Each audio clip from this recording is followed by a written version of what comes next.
That's enough. Don't waste your time chasing perfect. You should know that you're worth it.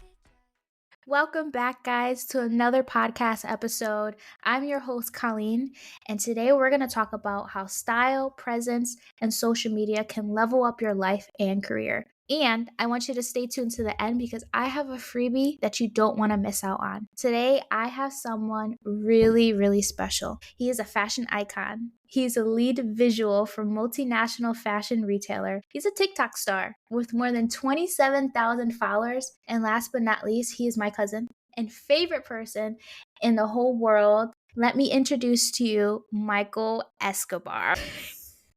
Thank you. That was so cute. And thank you for having me on your podcast. Oh, when I was making my list, you were my top person, not because you're amazing and you're a great conversationalist, but you've really grown over the years in your career, and you've taken on such a leadership role and managing the team at H&M. And with my first podcast, I did a poll and people wanted to hear inspiring stories. So I really want to give what the listeners want to hear. So recently you went through a challenge at work that kind of like shook your world, and I'd like to talk a little bit more about that later on. But before, I want to get started with some icebreaker questions, okay?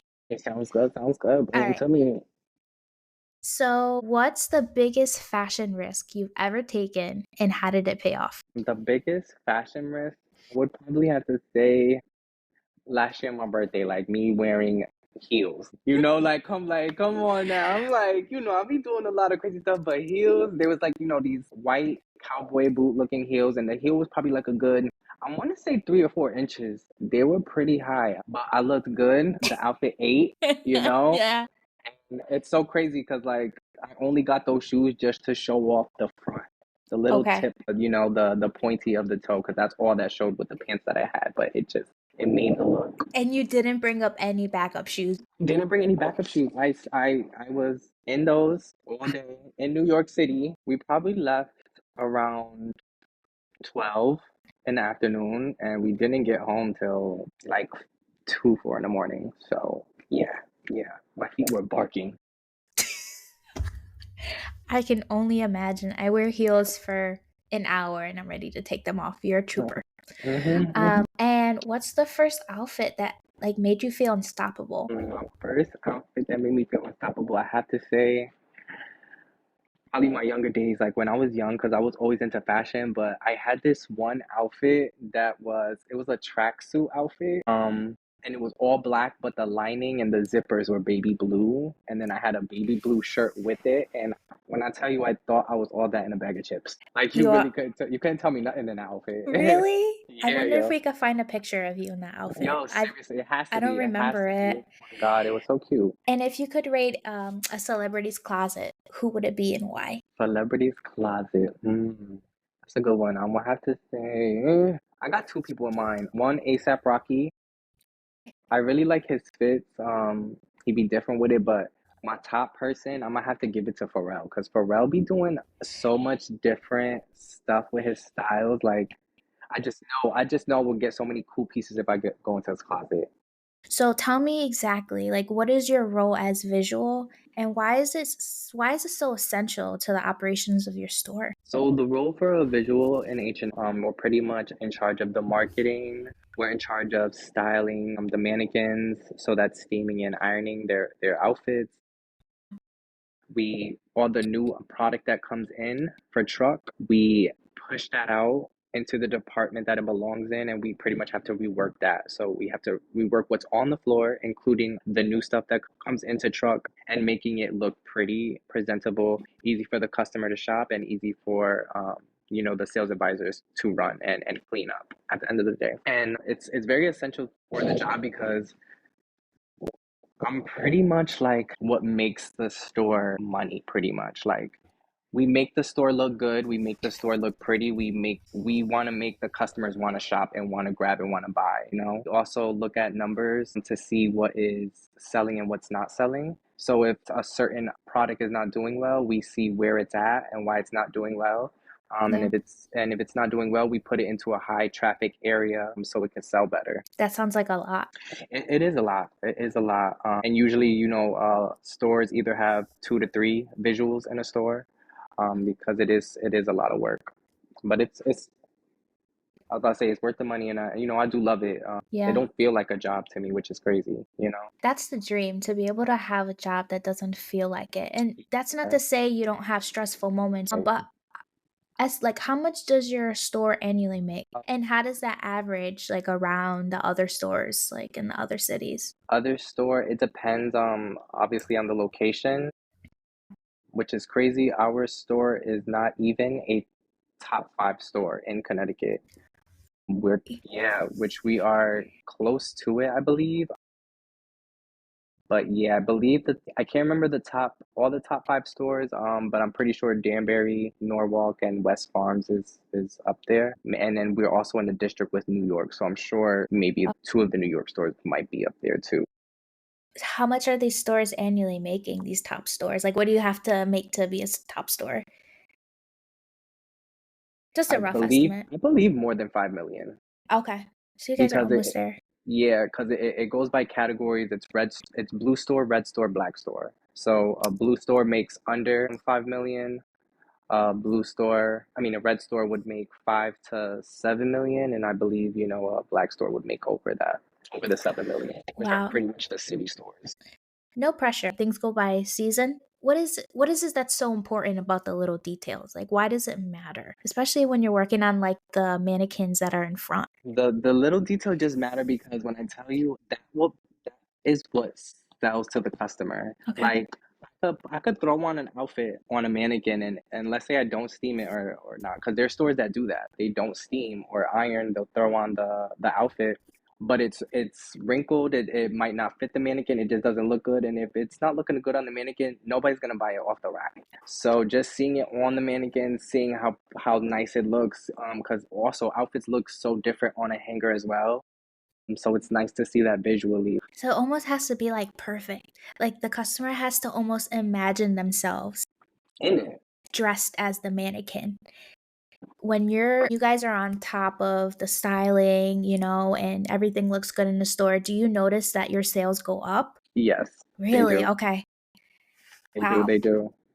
Yeah, especially it's hard, especially because I'm a one visual now in my store, so I can't get to every department at once. So Okay. I'm at one department, one week, the other one the other week, and while I'm doing a department, I really can't focus on maintaining the other ones. That's why I have my sales advisors to try to maintain that. That's a good segue into my next question because, like you were just saying, you have to rely on your sales advisor because you're the only visual in your store, right? Your store's making 5 million, Hmm. and you guys are so close to being a top store. Now, obviously, you have to have some sort of, you have to be a leader of some sort. How do you get your sales advisors to kind of like be a part of the mission, right? So they can see the vision and keep up with the demands and making sure that everything is clean because you're just one person, right? Like it really takes, a village to really make the store look good and operate well. What are some things that you have learned as a visual that really engages other people? So really, like, having the sales advisors work with you instead of telling them. Because you can tell them over and over again, like, this is how you do it. This is how it's honestly going in one ear out the other until you actually physically have them do it. And then I also we have a group chat, a WhatsApp. So every now and then, when I come in the morning, I'll check out the clothes. If the clothes is bad or good, I will give the feedback on both. And then I'll also give feedback. Let's say if they didn't clean something correctly, I'll take a picture of how it looks. I will clean it correctly and then show them this is how it's supposed to look. This is the standard. This is what we do. And most of the time they get that feedback and they're pretty good with it. Sometimes I will have to, we do like a thing called keep a commercial. So that's kind of like a meeting and we show them maybe how to put an outfit together or, what goes on a fixture, how many items are supposed to go on, stuff like that. So that's really amazing because what I'm hearing is that one, communication is key, but Two, you're also very hands-on and you're equipping them. You're not just telling them what to do, but you're showing them and being hands-on. And I know I work in healthcare, but it's almost like the same thing. Like being hands-on, having that mentorship, but also having that constructive criticism in order to be better, because that's the only way to be better, is to get feedback. Now, how do you like what's the best way to give feedback? Like, are you gentle? Have you seen people be harsh with their criticism? Yeah, Like, what works best? you definitely have to have a balance. I think feedback definitely should always be in the moment. So I do be stern, but I'm nice with them as well. So I do have that balance where they don't think I'm disrespecting them or belittling them. I like what you said, that feedback in the moment. Again, I know I work in healthcare, but for example, when we have like an emergency situation that's actually part of like the algorithm, you have one person who is giving feedback. So, for example, if a person's like not doing compressions or breathing for the patient well, that person is supposed to give real time feedback to not only one, improve the skills of the healthcare worker, but also to improve the survival rate of the patient. So those tips kind of go no matter where you work, and I really like that how you said that. Now, had a recent situation at work that kind of like shook you, right? It was scary, it Now, was unprecedented, it came out of nowhere, right? yes, How did you overcome that? um, been a visual for about since 2017. So that's it's about like 8 years. I've been a visual, and it was me and another visual at this store. It was two of us, and we had got word from our manager that they wanted to have all the visuals reapply for for the position and do a interview again with the district visual Oh, along with the store manager. They did that to pretty much separate us based on our personality and where we would best fit into the H&Ms that were in Connecticut. So it was very nerve-wracking. I didn't want to leave my store, but I wasn't gonna go crazy if I did get sent somewhere else. So they ended up keeping me. Luckily, I was very appreciative of that. I know my store manager, she really loves my work. I do a very good job, even with, me having a little autoimmune disease. Like, I always put 100% into my work.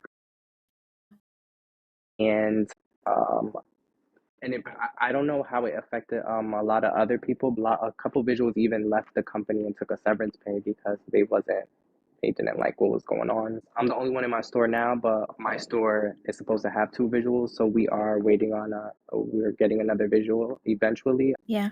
Wow. That's kind of crazy. On that whole Uh, situation, to like be so secure in your position, and then the next day they're like, "Hey, you need to re-interview." Now, you said you did good work and you do good work, but what other things do you believe made you stand out among the other visual? So I want to say, honestly, I'm just really good with customer service. I have a friendly little vibe to me, and people just kind of flow to that, so it's kind of easy. And just helping them find garments, it's just fun to me. So, and they appreciate that. Even just little things, you don't even understand how people would just appreciate things that you would think they wouldn't even worry about. Finding a little white tee, even simple as that. Just if they want a satin white tee or something, and me knowing the items in my store and me finding it so quickly, the customer appreciates that work, just my working skills and the way that I lead and give constructive criticism to the team. Yeah. They really appreciate that. That's amazing. I mean, you're good at your work, but you're also saying hard work. Having a good work ethic and being kind to people is Hmm. what the deciding factor at the end of the day was. Yes, anybody can be detail oriented for the most part, but how you treat people and make people feel is a huge part of being a leader and standing Literally, out. and not everybody has that. When I tell you, like, the customer service nowadays is out the window. Yeah. So literally, you never know what's going on with anybody during the day. They're coming into our store Mm. for these couple of minutes. Let's make it their best experience we can. Oh, I love that. I love that. Yeah. That's a good takeaway. No matter Mm-hmm. where you are, where you work, be excellent because you just don't know what anybody is going through.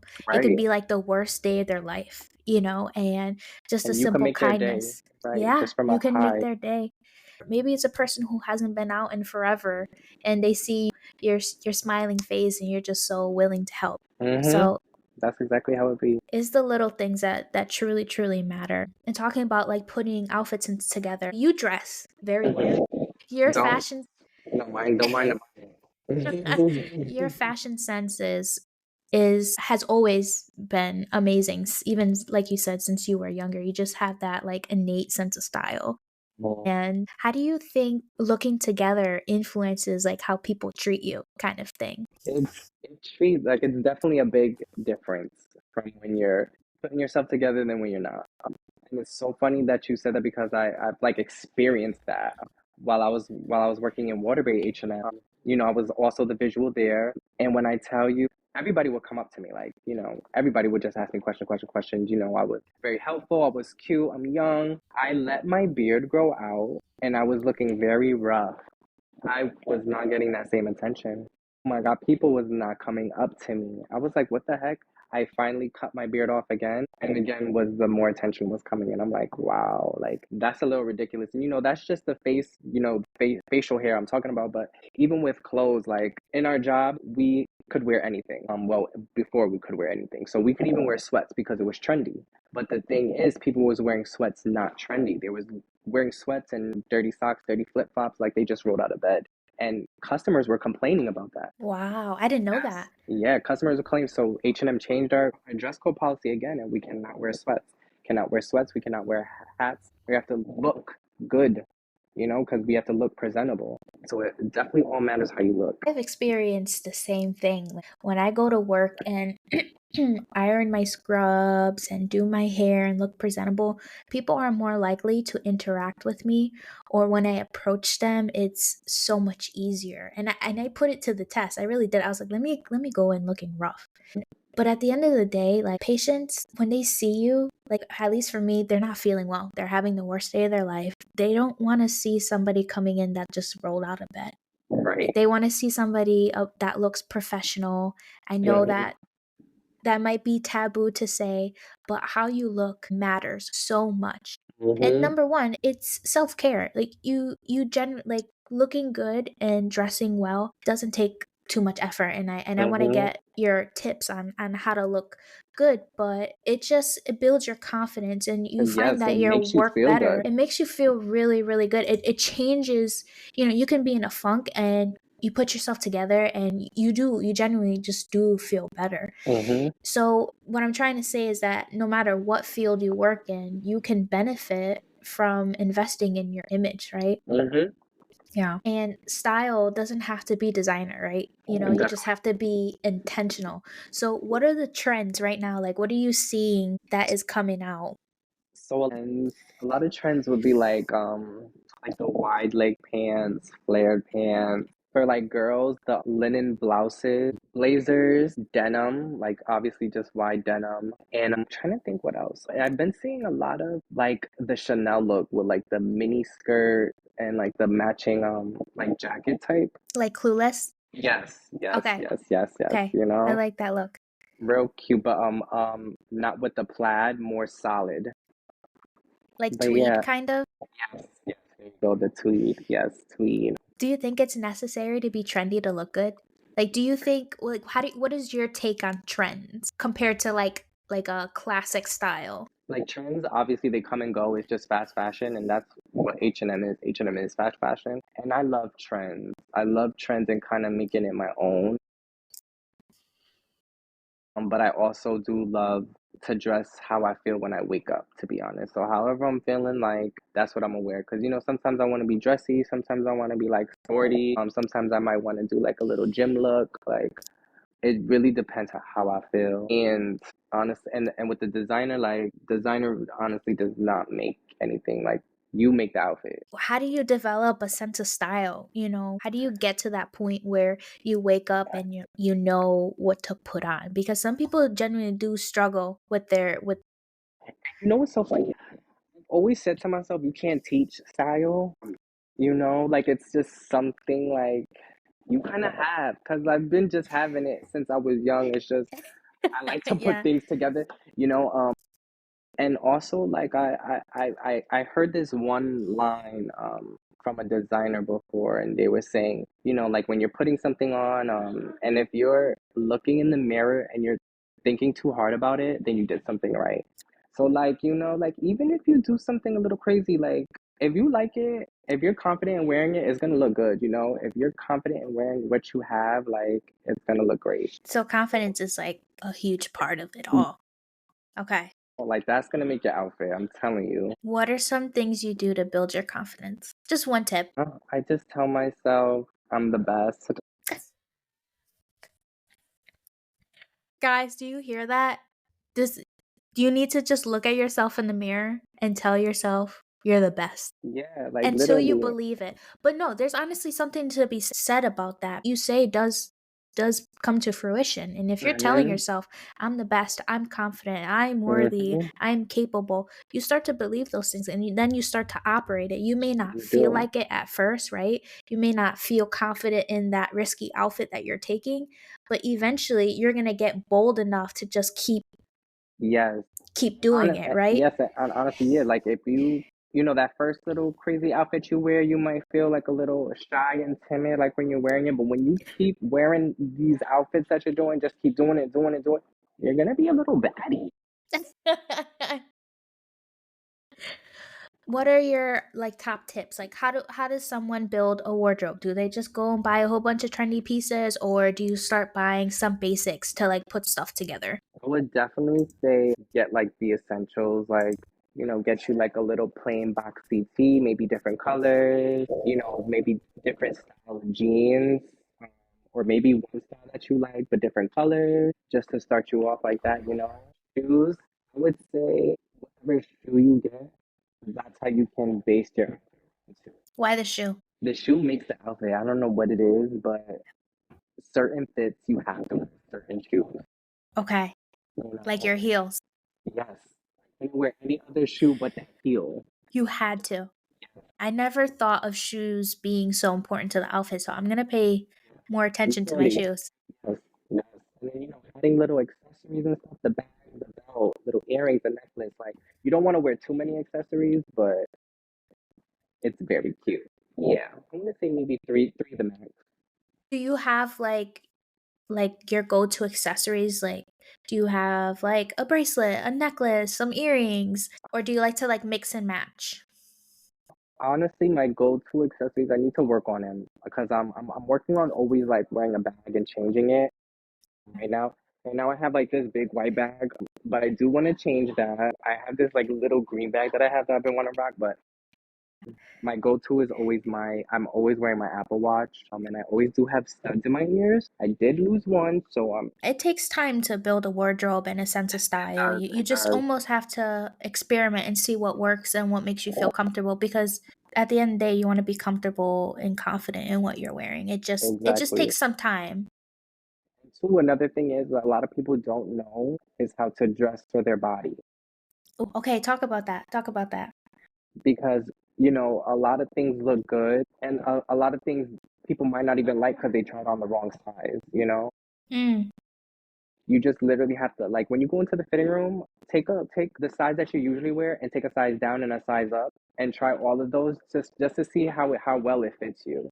And then you might fall in love with those pants, you know what I'm saying? That's It's actually a really good tip yeah, it's literally all about how the fit of that makes it too, like how it fits on you makes a great outfit. because you're in the fitting room, with people picking out outfits. So you're seeing firsthand, one size may fit okay, but the next day may be like, this looks completely different, right? Like I can tell on the mannequin, like sometimes I have to do different sizes on her just for a certain look. A few years ago went through like a whole resizing, right? Didn't Yeah, they? yeah, they did. We wasn't carrying zeros. We carry zeros. Okay. That's interesting. Yeah. Did they change the mannequins too with the Uh, resizing or yes.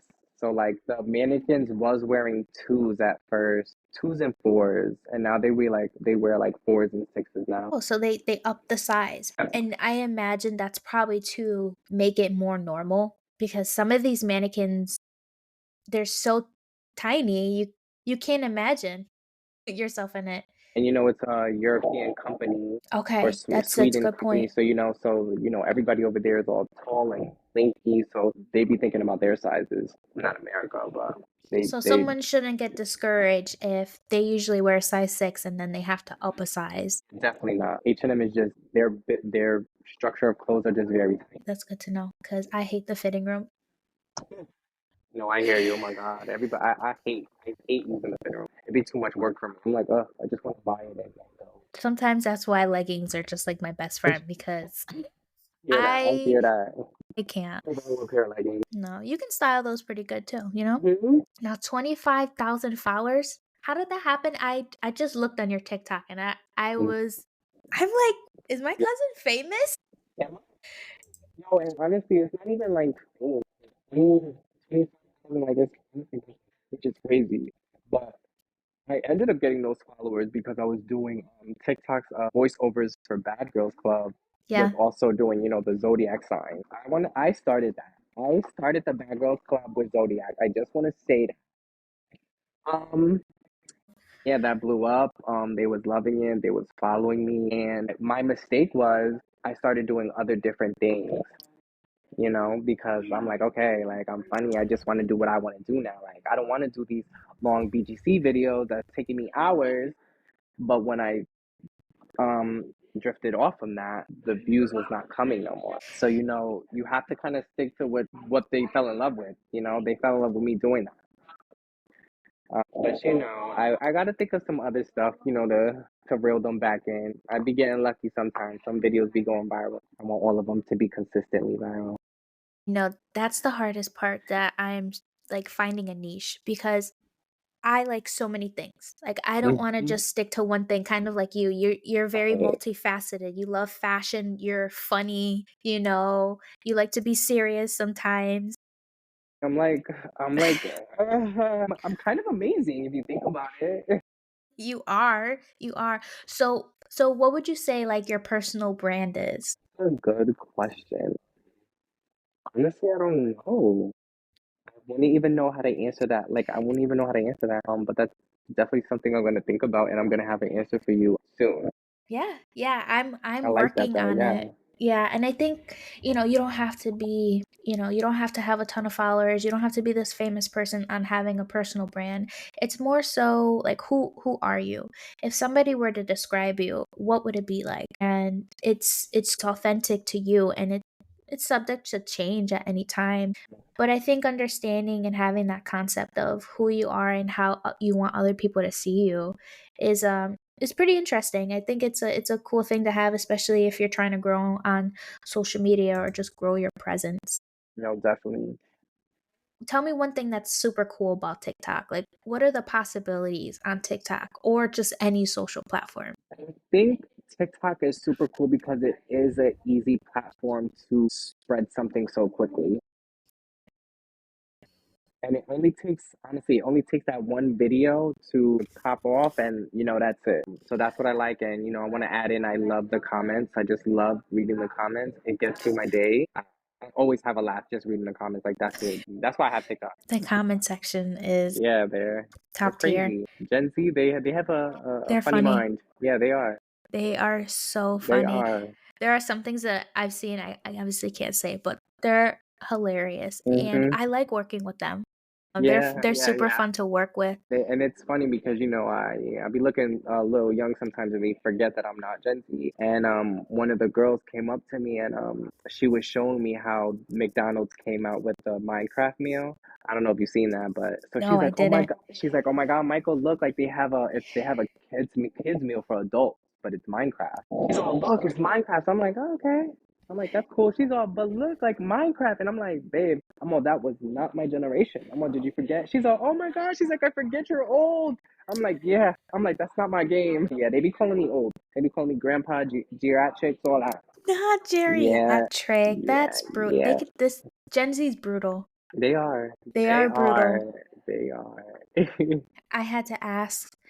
I had to ask somebody. Somebody said they have all these like sayings and acronyms, like Abbreviations. Oh my God. abbreviations, new ways of texting, and I'm Yeah. like, I don't even know what that stands for. Yeah. I be reading the text. I'm like, what does this say? I have to ask because like I'm right on the line because I was born in '95, so I'm a millennial, but '96 is Gen Z, so I'm like right in Wow, the middle. really? Wow. Yes, yeah. So I'm more on the millennial side for sure. I am Definitely a millennial. Yeah, for real. Cause what? because I don't. A lot of people think I'm Gen Z, but I'm like, no, Wow. I'm millennial. So crazy. So crazy. So how would you say is for someone to get started on TikTok or any social media, because it can be kind of discouraging to see low view counts or, not getting any likes. How does someone overcome that? And then the fear of posting on social media. It's a good one. I say honestly just post. Maybe if you try posting, if you're kind of like scared to post for everybody, maybe try just posting for your followers at first and your friends. See how their reactions are, and then obviously maybe once you start getting positive reactions, maybe then you can start going public. But yeah, honestly I would just go public from jump. Just put it out there, just see what happens. Yeah. I know that's like a fear of mine. Like at first with like posting, it's like, okay, like what are people gonna think about me? Like I don't want TikTok to sync to my Yeah, contacts and because then everybody's gonna see it. what's so funny? Like I had the when I one of my first posts, it was me. It was me acting like a girl, and I had like a skirt on with a shirt over my head, and I kept watching it. I'm like, there's no way I'm gonna post this. I'm like, this is nuts. I'm like, what the heck? But I was just it was around COVID time, and I'm like, let me just post it. I'm like, it's whatever. I'm like, we all cooped up in this house. I'm like, and it was such a funny video. It didn't go viral or anything, but like I loved it, and it ended up making me do the baddies videos and all that. So it worked out at the end. You almost have to be a little unhinged. Yeah, you do. You do. That part is up to your discretion on how far you take it. Right. But you have to be very bold when it comes to Yes. social media, and that's one thing that I'm working out because I'm still very much a people pleaser hmm and caring what people think. But this And experience has definitely been pushing me out my comfort zones. and also a thing to think about too, with adding to the boldness, you also have to have something that is very eye-catching within those two first seconds, because Gen Z's attention span is like that. And they are scrolling, okay, on that For You page. So that first second is pretty much everything. You pretty much have to like yell in that first second for them to stop. Like, Yes, something, yeah, something different, for them to be like, stop and watch. you have to prove yourself. You have to work hard. Like TikTok is the short form content is cool, but you have to be snappy and Yeah, quick. Yeah. you do. And too, with following trends with TikTok, because that's gonna get you views too. Especially what's going on in the world. Like you kind of want to put that with your TikTok. Whatever type of engagement you do, but just try to relate it maybe to the outside world, because that'll get your views and the engagement up there. What matters more, views or likes? Views, Why? views is what gets you paid. I Yeah, didn't know that. the views, not the likes. It's the views. You had a collaboration with your little eye mask. How did you get that? How did that come to be? And are you using it still? Only used it for that one video. It's in my closet tucked away, which is so crazy. Which I need to just start using it, because wow, I forgot I even had it. But when my videos was like going viral and stuff, pages were hitting me up like just asking me if I can, try their stuff. Like if they sent me their stuff for free, and I just make a video of it. And then I was doing that for like a couple of days. But you get paid by the views, and with TikTok, every 1,000 view, you're getting 10 cents. Really? Tense? Yeah, 10 cents. Yeah, it's That's kind crazy. of So crazy. yeah, you get like, let's say, I think if I was doing the math right, I think like 1,000,000 views is probably like $20. So yeah, But that's not to get discouraged because you thing can not to get you started. can get a lot of views very quickly, right? Then if you are getting those views, just making more videos, then doing like collaborating with other people doing brands, like stuff like that'll get you the money. There's so many ways to make money on social media. So if you're thinking about starting some sort of social media, this is your sign to just go out and do it. Don't be scared. 2025 is the year. People are making money. You're Try doing live, but I hear you make money on TikTok. on the lives. That's where the money comes That's what into. my brother was telling me. He was giving me some ideas, but I didn't know you can't go live unless you have 1,000. I was trying to go Yeah, live. I didn't know that either. I was like, what the Yeah, heck? I have Yeah. I have 16 followers, so I have a long way to go. Yeah, you'll get there. You'll get there. 'Cause like I said, it only takes that one video, and that one video will get you a lot of. So we're coming to an end here, but I want to just do some like rapid fire quick tips. So what are some ways to update your look? What are some quick ways to update your look? Quickly to update your look, I would just say going with the current trend if you want to update the look. Cool. And where can you find trends? On Pinterest. Okay. Pinterest. Okay. Yeah, Pinterest. We love Pinterest. That's a great app to just see current trend. And someone can just like go on Pinterest and kind of make a board and put together outfits and stuff, Yeah. and maybe even type in like their body size, like if they're, whatever, so they get a better idea of how those trends look on them. And Mm-hmm. and we talked about, obviously building confidence. Do you have like another tip on building confidence? No, No, that's it, right? Just that's it. speaking life into yourself, Just right? speaking life into yourself. And honestly, like how we were saying, I know like maybe some people might not even know how to put together an outfit, but when you look your best, you're gonna feel confident. So that's just gonna Amen. boost your confidence.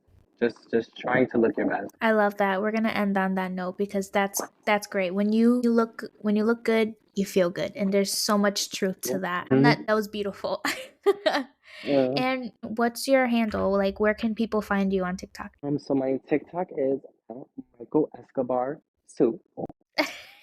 I'm not on Instagram at the moment, but you guys can follow me. I do have an Instagram. My Instagram's at Michael Escobar _.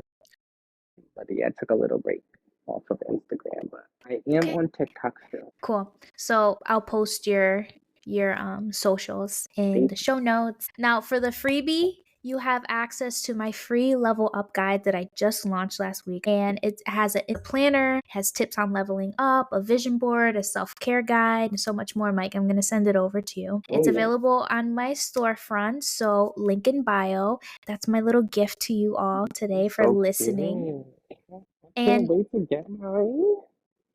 And make sure you stay updated by following the podcast and my socials and sharing.